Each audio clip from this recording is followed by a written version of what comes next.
के न्यूज में मैं हूं आपके साथ विशाल पंडित। आप देख रहे हैं उत्तराखंड। रुक करते हैं इस वक्त की सुर्खियों का। 18 मई को खोलेंगे रुद्रनाथ मंदिर के कपाट। 2 दिनों तक श्रद्धालु मंदिर परिसर में करेंगे उत्सव डोली की पूजा अर्चना। उत्तराखंड की पंचायतें फिर से होंगी प्रशासकों के हवाले। प्रतिनिधियों का खत्म हो रहा कार्यकाल।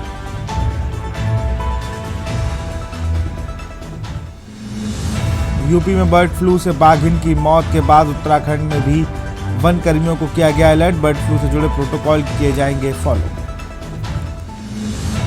प्रदेश के गैर हिमानी नदियों के जल प्रवाह का होगा आकलन। सिंचाई संसाधन संस्थान के माध्यम से कराने की सरकार की योजना। विजिलेंस की बड़ी कार्रवाई।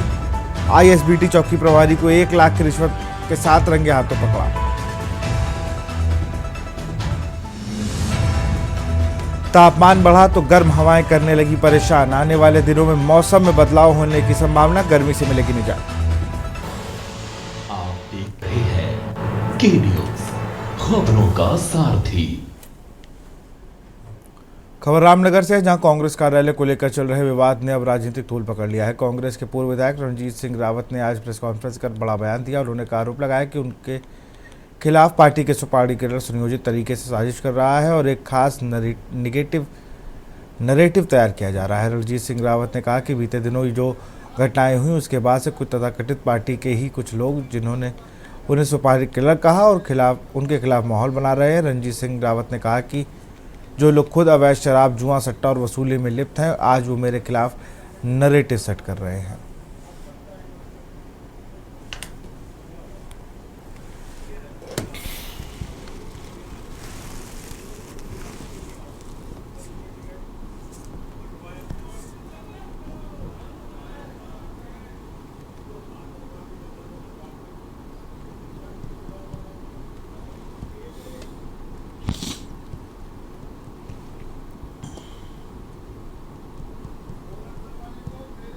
जो कल और परसों का घटनाक्रम था कांग्रेस कार्यालय का, उस पर जो प्रशासन, शासन और सरकार द्वारा नाजायज़ तरीके से कानून की धज्जियां उड़ाते हुए वहां पर यूपी के अराजक तत्वों द्वारा पहले उनका कब्जा कराया गया और फिर गैरकानूनी तरीके से कब्जा जो है पूर्व उस नीरज अग्रवाल को सौंप दिया गया है। उसके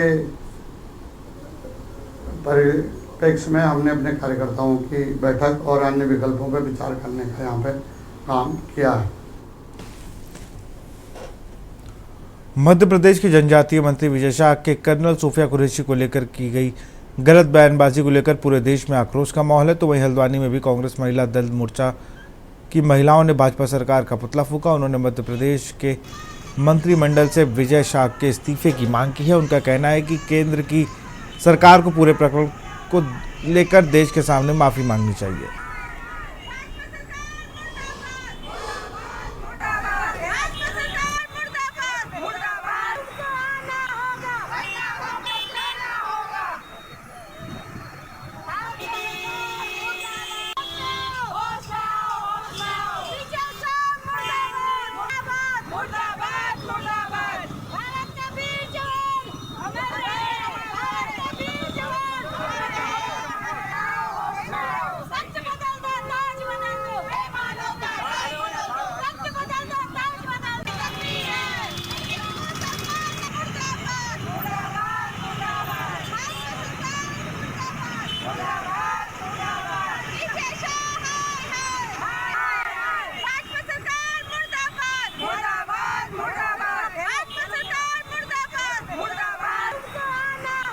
पूरा मसला ये है भैया, जैसे कि आप देख रहे हैं पाकिस्तान और भारत की हमारी लड़ाई छिड़ी हुई थी।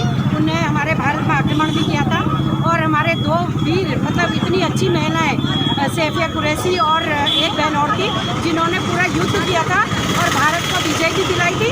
हमारे प्रधानमंत्री जो राष्ट्रपति, हमारे जो विदेश के राष्ट्रपति है, उनके कहने पे वो युद्ध को रुकवाते क्योंकि विदेश का जो राष्ट्रपति है वो अपना बिजनेस करना चाहते हैं और हमारे प्रधानमंत्री मुंह बंद करे बैठे पड़े जो जिनका अपना खुद का विवेक तो काम करता नहीं है। देखिए, बहुत दुर्भाग्य की बात है कि जिन बेटियों ने हमारे देश को इतनी इज्जत दी और जिनके वजह से आज हम स्वाभिमान से सर उठा पा रहे हैं, जिन बेटियों ने उस उजड़े हुए सिंदूर का जवाब दिया, उसको भारतीय जनता पार्टी के नेता विजय शाह द्वारा इतनी गलत टिप्पणी की गई है, उनको आतंकवादियों की बहन बताया गया है। तो आप बहुत हताश है पूरे देश की महिलाएं।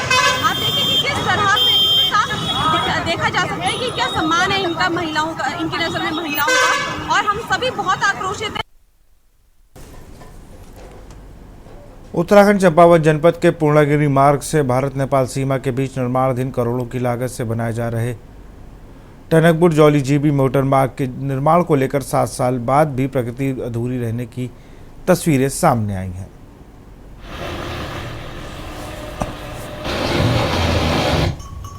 दो 2017 से स्टार्ट हुआ ठुलीगढ़ से। ये बीच में जो है विवाद हुआ इनका ठेकेदार का और जो है पूरन फरत्याल का। बीच में 2 साल जो है ये विवाद से रुक गई। इसके बाद में जो है कितना 17, 18, 21 में ऐसे ही चालू हुआ ना। तो काम को पूरा नहीं हुआ अभी तक? अभी काम तो अभी जो है ये इसका जो है वो होने से बारिश की वजह से कई भिलंजर आ रहे हैं ना ऊपर से, इस वजह से जो है बीच में जो है टूट फूट हो जा रही है। कहीं पुल टूट रहे हैं, कहीं सड़क टूट रही है। सड़क पूरी नहीं बन पा रही है अभी तक? पूरी अभी नहीं बन पाई पे, और जो है अभी है। तो अब आप क्या चाहते हो? हम क्या चाहें, रोड चालू होनी चाहिए और क्या है। देखिए, बहुत महत्वपूर्ण सड़क जिले की थी, अंतर्राष्ट्रीय सीमा की, नेपाल सीमा में टनकपुर से जौलजीबी को बनने वाली सड़क जो हमारे समय में स्वीकृत हुई थी, इसका काम शुरू हो गया था। कई साल तक तो ये विधायक और ठेकेदारों के विवाद में सरकार पलटने के बाद जो है ये उलझी रही, कोर्ट तक मामले गए, ऑर्बिटेटर के पास गए और एटलीस्ट लास्ट में समझौता होकर शुरू हुई। और आज भी जो टनकपुर से रूपाली घाट तक की स्वीकृति थी उसमें बहुत जगह रोड टूट गई है, गायब हो गई रोड, पुल टूट गए हैं और काम इतनी मंतर गति से चल रहा है कि कोई उसका पुरसा हल नहीं है देखने वाला। जो टनकपुर जौलजीबी रोड पूरी बननी थी उस टाइम में, इसका जो अगला फेज था, आज भी मतलब ये 8 साल बीत जाने के बाद भी आप ये देखिए 5 साल एक सरकार चली गई बीजेपी की और दूसरी सरकार के भी 3 साल हो गए, 8 साढ़े 8 साल बीत जाने के बाद भी जो उसका शेष मार्ग बनना था टनकपुर जौलजीबी का, वो मात्र आज जाकर के अब सैद्धांतिक सहमति तक पहुंचा है। सैद्धांतिक सहमति मिली है कि हाँ भाई उसका सर्वे किया जाए, डीपीआर बनाई जाए। अब कब सर्वे होगा, कब रोड कहाँ से जा रही है, कब उसकी डीपीआर बनेगी, कब फॉरेस्ट क्लियरेंस होगा और कब वो रोड बनेगी, तो कहीं ना कहीं मुख्यमंत्री की विधानसभा और अंतर्राष्ट्रीय सीमा की महत्वपूर्ण सड़क जो पूरा यहाँ से लेकर के पूरे बॉर्डर के नेपाल और इंडिया के लोगों को जौलजीबी तक, और बड़ा शॉर्ट रास्ता हो जाता। अभी आदमी को 150 किलोमीटर पिथौरागढ़ जाके उसके बाद जौलजीबी जाता। अगर ये रोड बन जाती तो 105 किलोमीटर में आदमी यहाँ से जौलजीबी पहुँच जाता। और उत्तराखंड हज कमेटी में पहली बार मुस्लिम महिलाओं को प्रतिनिधित्व मिला है ताकि हज यात्रा से जुड़ी नीतियों और समस्याओं पर मुस्लिम महिलाओं की भागीदारी सुनिश्चित हो सके। शासन की ओर से जारी सूची के अनुसार कोटद्वार नगर निगम की पार्षद रिजवाना परवीन, हल्द्वानी की तरन्नुम खान और अल्मोड़ा की शाहिदा सिराज को हज कमेटी का सदस्य नामित किया गया। उधर कोटद्वार में रिजवान परवीन के हज कमेटी का सदस्य बनने पर उनका भाजपा कार्यकर्ताओं ने स्वागत किया।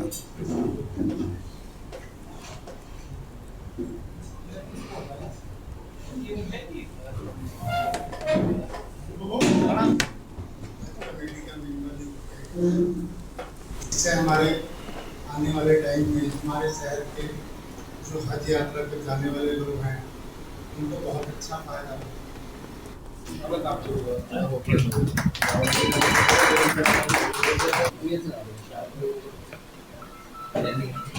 आप सभी को नमस्कार। धामी सरकार में पहली बार मुस्लिम महिलाओं का सम्मान करते हुए मुझे हज कमेटी में सदस्य बनाया गया है। इसलिए मैं अपने प्रदेश के मुख्यमंत्री श्री पुष्कर सिंह धामी जी के प्रदेश नेतृत्व व जिला नेतृत्व का धन्यवाद करती हूं और धामी सरकार के उद्देश्य और मुस्लिम महिलाओं के सम्मान में जो संभव हो पाएगा मैं उसके सदैव प्रयास करती रहूंगी। खबर रुद्रपुर से है, जहां पंतनगर थाना क्षेत्र की पौष कॉलोनी ओमैक्स में एक कार चालक ने बच्ची को कुचल दिया। बच्ची को उपचार के लिए अस्पताल में भर्ती कराया गया है। हालांकि अभी तक पुलिस को तहरीर नहीं मिली है। जानकारी के मुताबिक बीती रात ओमैक्स कॉलोनी में एक कार चालक ने सड़क किनारे घूम रही बच्ची को कुचल दिया था।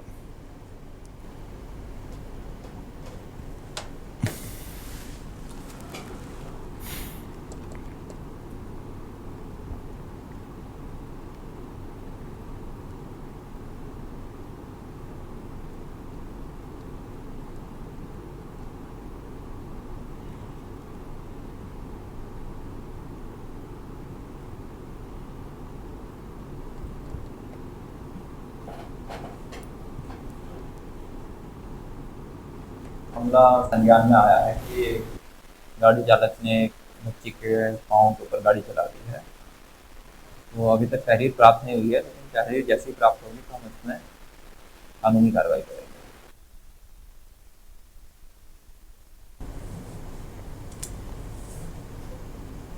खबर गदरपुर से है, जहां पर गदरपुर तहसील के अंतर्गत बुकसारा ग्राम सभा के दुर्गापुर नंबर 1 में नीरा सना व बलविंदर सिंह के मध्य भूमि विवाद लंबे समय से न्यायालय में विचाराधीन था। आज कोर्ट के आदेश पर नीरा सना को गदरपुर तहसील प्रशासन व पुलिस की मौजूदगी में 2.25 एकड़ जमीन में कब्जा दिलाया गया। इस दौरान दुर्गापुर नंबर 1 के ग्राम प्रधान एवं पुलिस के बीच तीखी नोकझोंक होने लगी। मामला बढ़ता देख पुलिस ने ग्राम प्रधान व उसके 3 साथियों को थाने में ले जाकर बैठा दिया।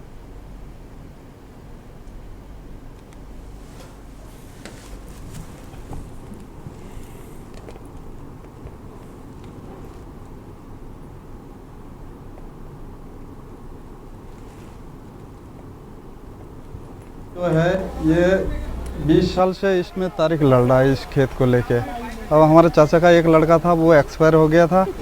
अब उसके बाद हमारा चाचा का थोड़ा दिमाग ख़राब हो गया था, पागलपन सा हो गया था। बड़ी दूर दूर तक घुमाया, फिर जब घर आया आके ये ज़मीन ठेका में दे रखा था बिंदल लोगों को। तो बाद में पता चला कि उन्होंने एकदम खेती करने लग गया और चाचा को एकदम बेदखल कर दिया ज़मीन से। अब हमारे चाचा ये खेत को लेके तारीख लड़ा है। तारीख लड़ के कोर्ट से आदेश हो गया, पास हो गया, हर जगह कोर्ट पे जीत गया। जीतने के बाद आदेश आया खेत जोतने का, तो खेत जोतने के लिए आ गया। वो पहले से मेरे से करा है, ज़मीन तेरा ज़मीन बटाई में देगा। हमें जहाँ हमें करने वाला कोई है नहीं, देने पड़ेगा बटाई में। ऐसे करे हमारा दे बटाई में, तो हमने उनको दिया था बटाई में दे के। हमारे एक ही लड़का थे, तो वो लड़का पता नहीं फांसी में लटके वो मर गया। मरने के बाद मेरे दिमाग गया आउट होने के बाद फिर मैं यहाँ से चला गया था, पागल दिमाग ख़राब हो गया। कहाँ घूमा कोई ठिकाना नहीं। बद्रीनाथ, गंगोत्री, इधर पंजाब, हरियाणा, राजस्थान, ये सब जगह घूमते रहा। खबर हरिद्वार से, जहां निरंजनी अखाड़े के वरिष्ठ महामंडलेश्वर स्वामी सोमेश्वरानंद गिरी को पार्षद साधु समाज की अखिल भारतीय धर्म रक्षा समिति का प्रधान संरक्षक बनाया गया। देर शाम हरिद्वार के बैरागी कैंप में आयोजित हुई संतों की बैठक में निर्णय लिया गया।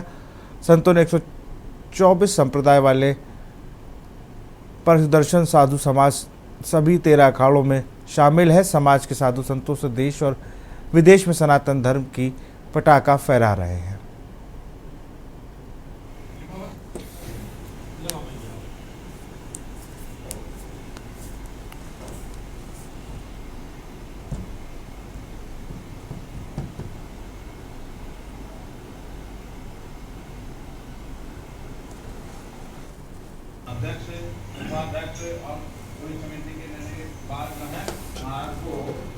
सर्वप्रथम तो मैं हमारे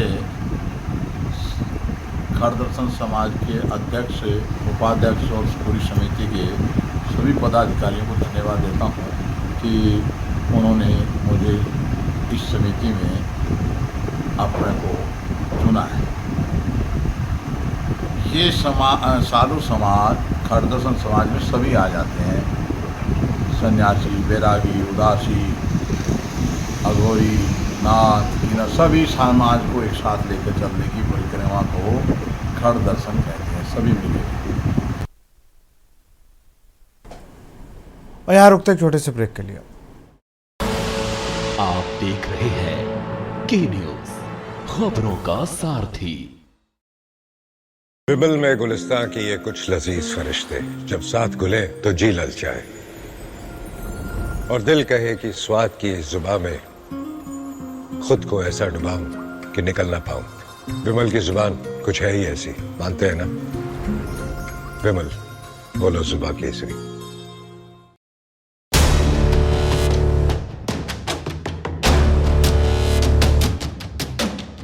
देश के हर गांव, हर शहर उठेगी खबरों की लहर। रोज होगी आपकी बात, जब मैं करूंगी देश की बात।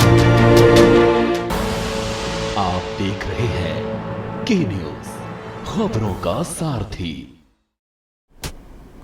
ब्रेक के बाद आपका स्वागत है। कांग्रेस की प्रदेश प्रवक्ता डॉक्टर प्रतिभा सिंह ने कहा कि भाजपा सरकार उत्तराखंड की मलिन बस्तियों को जालने पर तलवार को लटकाने रखना चाहती है ताकि ऐन चुनाव से पहले लोगों को कोर्ट के आदेश का डर दिखाकर अध्यादेश लाकर बचाने का ढोंग रचा जा सके। भाजपा ये षड्यंत्र पिछले 2 निकाय चुनाव से कर रही है। अब दूसरी बार जब अध्यादेश का समय पूरा हो गया है तो फिर से अध्यादेश लाने की तैयारी है।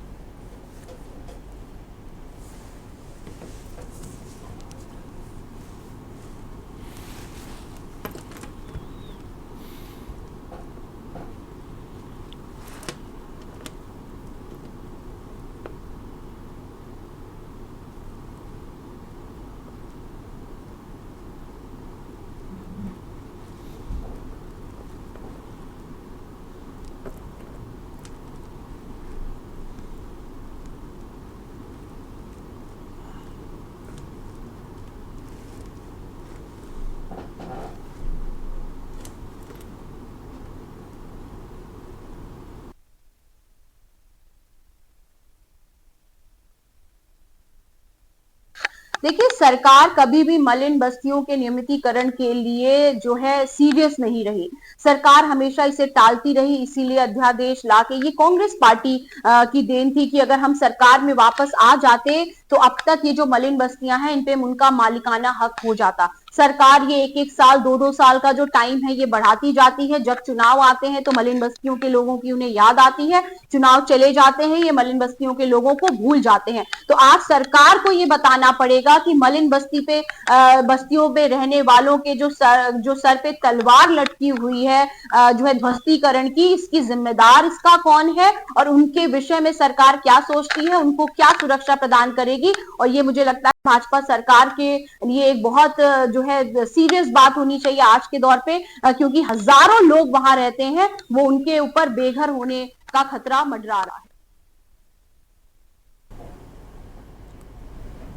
बागेश्वर के कांडामाड़ा कभाड़ा गांव में 3 मई को 4 वर्षीय मासूम को तेंदुआ उठाकर ले गया था। इसके बाद से इलाके में वन जीव की दहशत कम नहीं हुई है। 14 मई की देर रात घटनास्थल से 150 मीटर की दूरी पर तेंदुए ने लावारिस गाय को मार दिया। वन विभाग ने उसी स्थान पर मचान बनाकर तेंदुए पर नजर रखना शुरू कर दिया। वहां प्रभागी वन अधिकारी ने जानकारी दी कि जनपद नैनीताल जिले से तेंदुए के ट्रैकुलाइज करने के लिए दोबारा टीम माड़ा कबाड़ा गांव पहुंची है।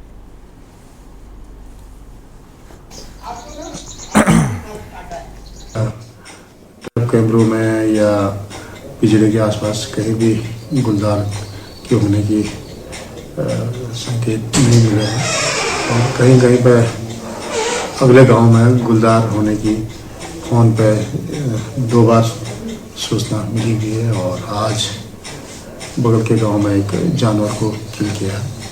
आशा है कि आज शाम अगर वो जानवर के पास आए तो ट्रैकुलाइज करने में हमें काफ़ी सहूलियत मिलेगी।